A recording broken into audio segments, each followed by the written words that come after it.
So, I'm trying to be a little more honest after finishing this book called Radical Honesty, written by Brad Blanton. In this book, he basically says that you can be free from anxiety, depression, and stress by telling the truth. Hear me out. In order to understand how, let's first start out with a simple observation.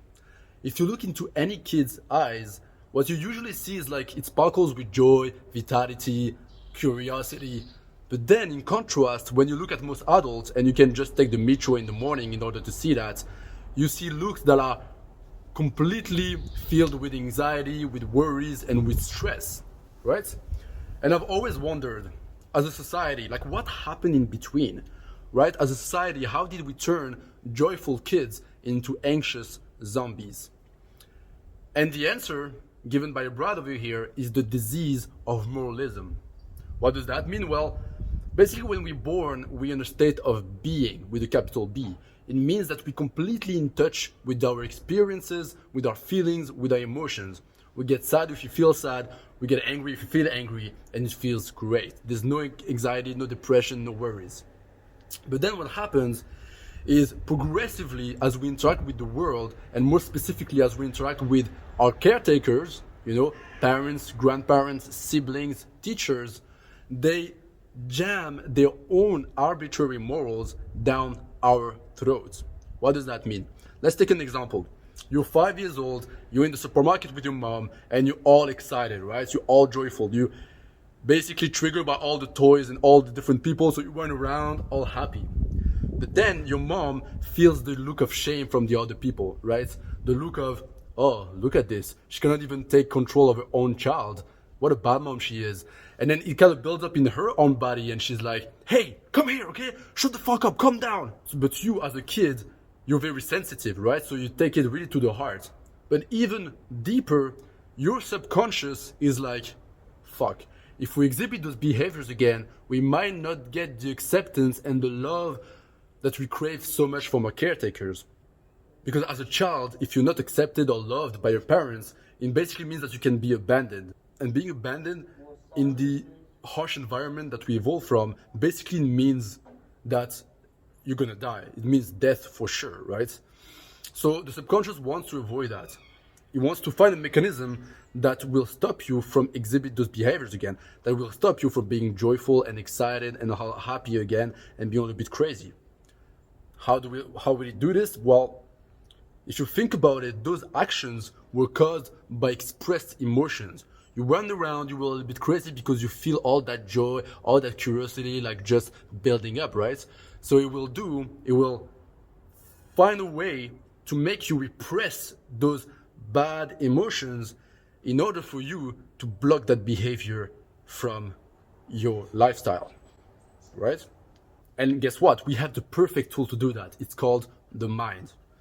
And don't get me wrong, the mind is obviously an amazing tool. It helps us create, plan, organize. It helps us play in Minecraft at 4 a.m. while we should be sleeping. But in that case, it blocks us from experiencing our feelings and emotions. And your subconscious will even go further than that, because that's not enough. It will create an identity based around those acceptable behaviors in order for you to fit in and to be a good moralistic child, right? So for example, in that case, you will become the shy, quiet person, the people pleaser person, while you're not this, but the subconscious forces you to do it. And that identity is called self-image, or the ego. And you might ask, well, what's the problem with that, right? You can ask, that's a fair question. We shouldn't be controlled by our emotions, right? We're like rational human beings. We should be above that. Well, the problem is that we actually made to experience those emotions. Let's take the example of anger. If anger builds up in your body, if you actually fully experience it, it will go away, right? And you will go from a charged emotional state towards a discharged emotional state that is healthy. It will just go away. Now, if you feel anger coming up and you try to repress it, it will not go away, but it will build up as resentment. That will manifest later, for example, as passive aggressiveness. Let's take an example.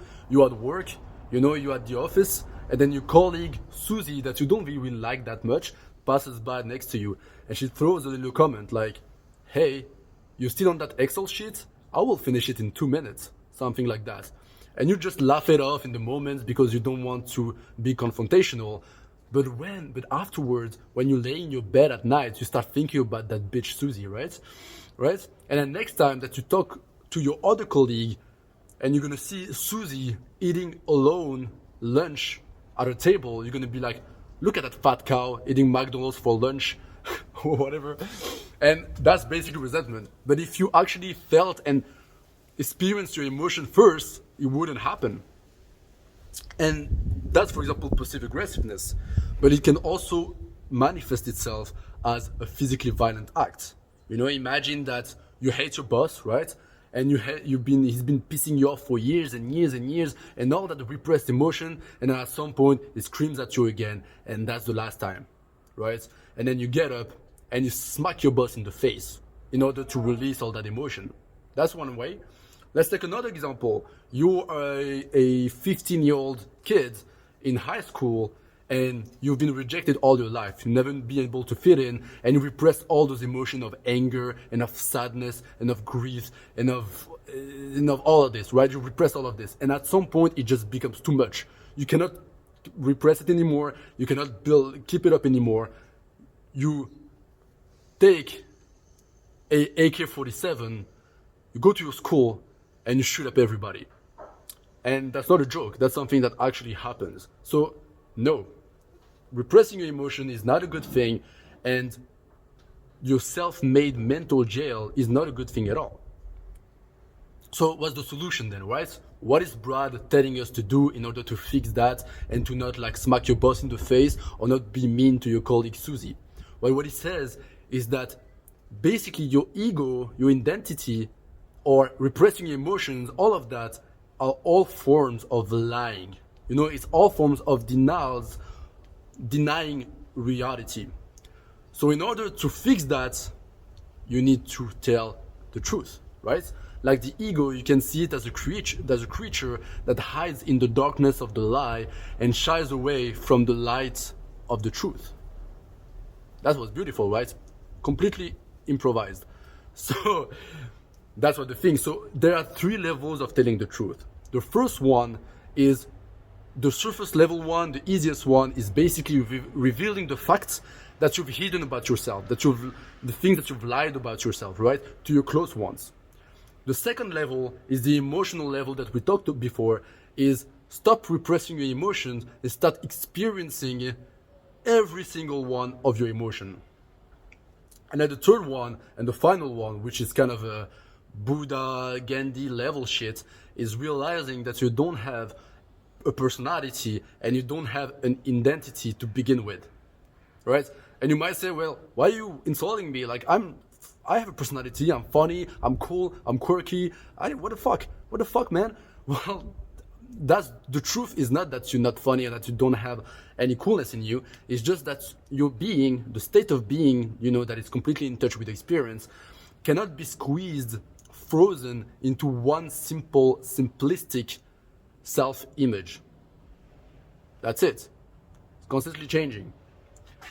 So, as a conclusion to that whole thing, the disease of moralism is basically us being run by subconscious mechanisms that still want us to be the good little boys and the good little girls of our caretakers according to some random-ass bullshit morals, rules from decades ago. And from this I say, fuck that. From this I say, let's go back to this world of experience and let's go back to this kid with aliveness in his eyes and leave the neurotic adult with deadness in his.